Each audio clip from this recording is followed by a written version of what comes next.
We have all the great Greek philosophers, Socrates, Plato, and Aristotle. They've all made us question human nature and reality itself. What if I told you there was a new upcoming philosopher? Me. So actually, okay. Well, let me know you like that. But I woke up this morning around 10. Like, I'm trying to get my sleep schedule better. It's all right now.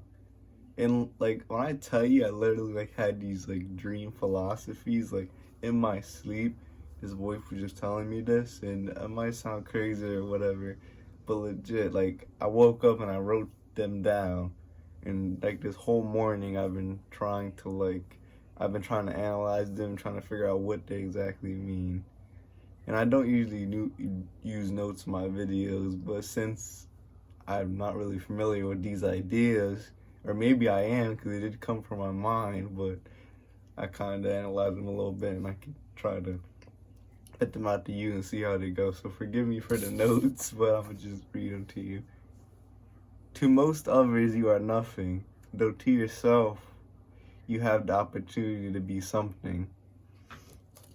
So to most others, you are nothing, though to yourself, you have the opportunity to be something. And I really thought about that. Because when you think about it, we're like, there's a lot of different external forces and a lot of different things going on in the world, but we are like in first person. This is a single player game. All right, let me close the book real quick. But we are, I didn't realize that. We are a single player game, and we think about it, it's just us. And there's so many other people around us, and like, you walk outside, there's so many different strangers you'll pass through throughout the day, especially if you live in a big city. It's like, to them, you're nothing. You're just a stranger, you're just a bystander. Like, maybe if you're attractive or they're attractive, you might think of them twice, might lust a little bit, or you might like their shirt, or they might like be cool or something. But besides that, they're never dead. But that person you just walked past, like you didn't even think about, like you don't care about, it's like their existence is not even like, you're not aware of their existence basically. Except for like maybe a second or a millisecond time frame, you're aware of their existence for a little bit. But they have like, they might be older, younger than you, but they have like a decade or at least even more decades of experience. And they have all these they have like a whole story of their life and many other stories and lessons. And they might have a negative childhood. Like, there's so many things about them you don't know. Like, there's a whole existence of things that happened because of them and are created because of them. And you will never know. So to others, you are nothing. And it's vice versa, you're nothing to others. Like, the same person that walk past you, they're not going to think about you for at least, like, another second or two, maybe a little more if they're good looking. But I think it's like a hierarchical structure of this. It's like, even with your friends, you're something to all, this is to most others. There are people that your actions and your existence affect directly, like your family, people you live with, your partner, maybe your close friends. But the lower down the list of people, the priority list, the less you are something. To your best friend, you are, maybe to some of your friends, you're not high on the priority list. Your existence is, taken into account, but what you do doesn't directly affect them unless it's targeted. Like, what you do this morning or how you act doesn't affect, your friend that lives like across the street. Maybe if you go outside and talk to him, it might, but in whatever friendship or even just your teachers, like all these different relationships we have, your existence doesn't directly affect their existence and vice versa. And the higher the priority list, is when you start to think like, oh, there's people that my existence affects, like your parents and your relationship, people you're close with that you interact with on a daily basis. So when you think about it, to most others, you are nothing. And that's why I think this could be good advice, because if you think about it, it's as though like others are nothing. Like, say there's that girl you like, you're nothing to her basically. Your existence doesn't directly affect her. Besides, might have some creepy weirdo looking at her, or the manager of that one place you want to work at. You're just a customer. If you do decide to order some, and you'll be treated like one, your existence will be identified and validated. But after that, you're just nothing. You're just another dollar sign. That's how you are to companies, actually. That's what your existence are to most companies, just money. Especially for the bigger corporations, they just see every little one of you as dollar signs. And even some of the people you admire or the influencers, they only see you as that too. And I mean, it can be difficult to see. And even for like YouTube videos, they get millions of views. Some get a couple thousand. Like that's a million people watching that. You know, those people exist and they watched the video and they clicked on it. It's like 20 people. It's not like, it kind of sucks when I only get like 20 views, but that's still 20 people. Like 20 people, like I don't know, my room could fill 20 people. Their existence, like it might not affect me directly unless it's targeted. If they try to send me a message or they try to make themselves known to me, it's like their existence doesn't affect me, but they do exist and they're people and they have just as much, maybe more experience as me. Which is like kind of weird, like overcomplicating, overthinking. Like if you think about it like that, but it's true. And I feel as though a lot of people let others control them, and they care a little bit too much about their parents and what other people think. You're out here trying to impress people, impress your friends. Like to most of them, you're not even top on the priority list, and vice versa. So why are you going? And maybe it might be a disproportionate. They're high on your priority list, but you're not. They're not high on. You're not high on theirs. So it's like what you do won't really affect them, but you're acting as though if it would.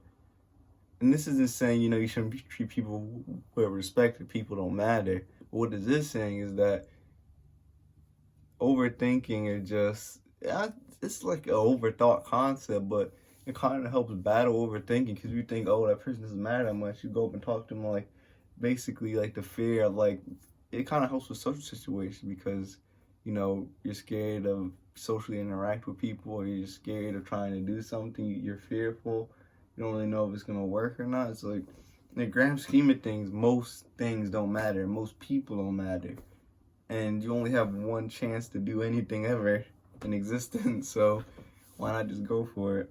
But yeah, that's crazy. Like, you could say like, oh, I faked this, I write this down, but legit, I woke up and like, these are just in my mind, I wrote them down. To others, you are nothing, though to yourself, you have the opportunity to be something.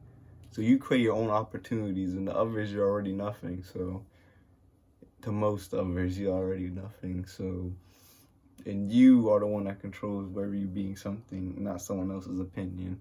Though it may be accurate, and sometimes you should take advice. That's like a weird thing. Take it how you want it. Different ways to take that. So the next one. You may only respect people you feel as though have earned your respect, including yourself. So this one's very simple. You only respect people you feel as though have earned your respect. You only respect respectable people, including yourself. And I feel like that's more important because the first one is obvious. Like, you don't respect someone until they've earned your respect. And if you do, then maybe you have some problems with, you know, you might have some tyrannical relationships in the past because you shouldn't just respect people and even authority.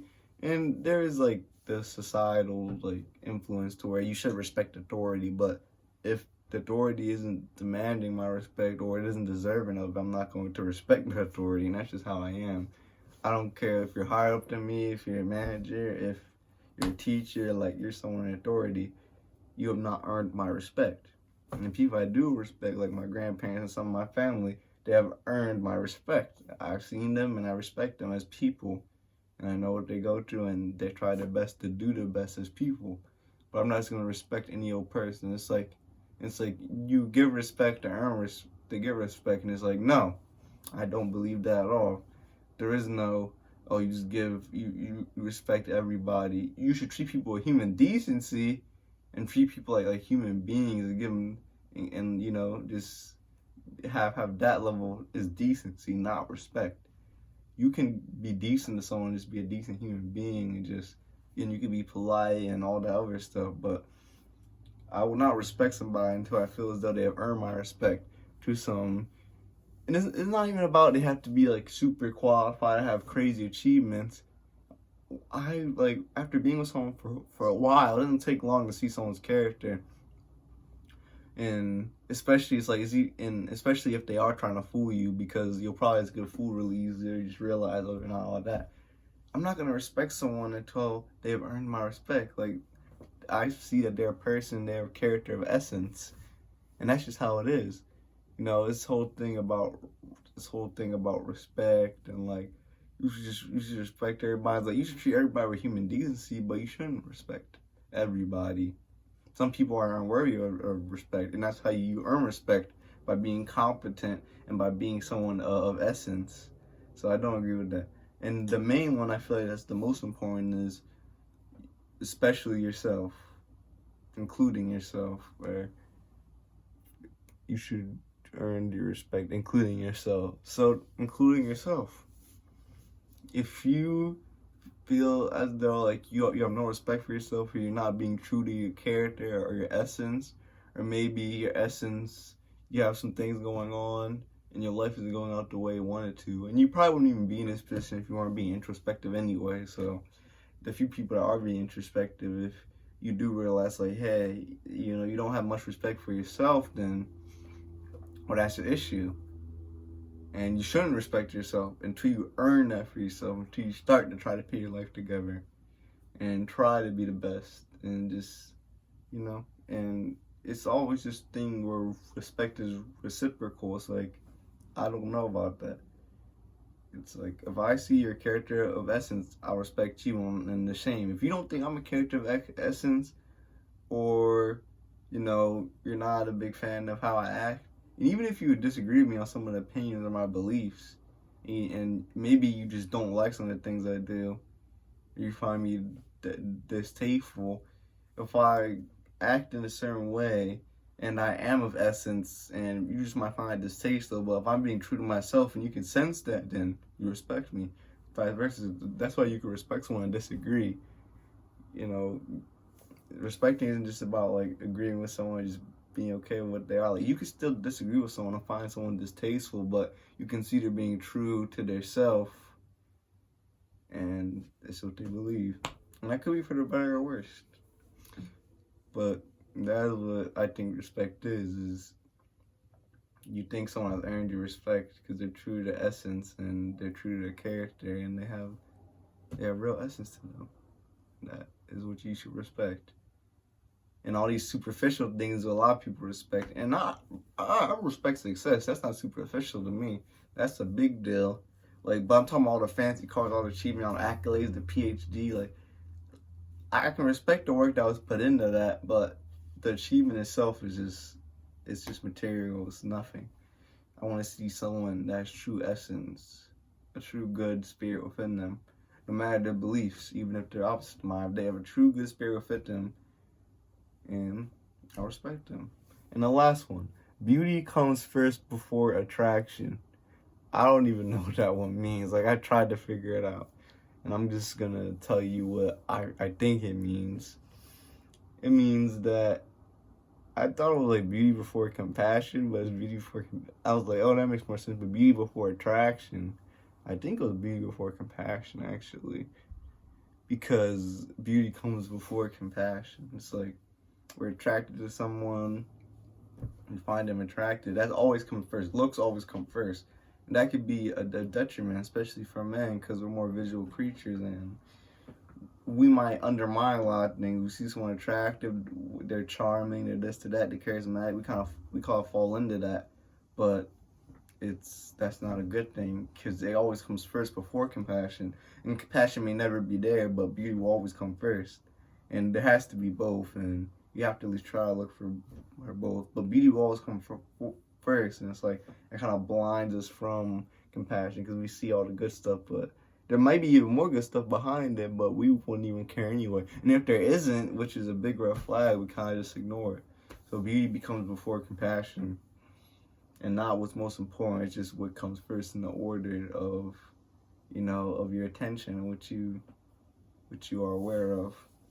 So I just woke up and these 3 things were in my mind, and I just wrote them down and I tried to explain them. So I don't know.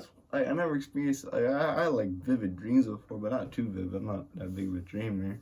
But these three things were just in my mind, and I just kind of explained them. So let me know if you think they have any real use, or maybe they could be beneficial to you. And yeah, that's it.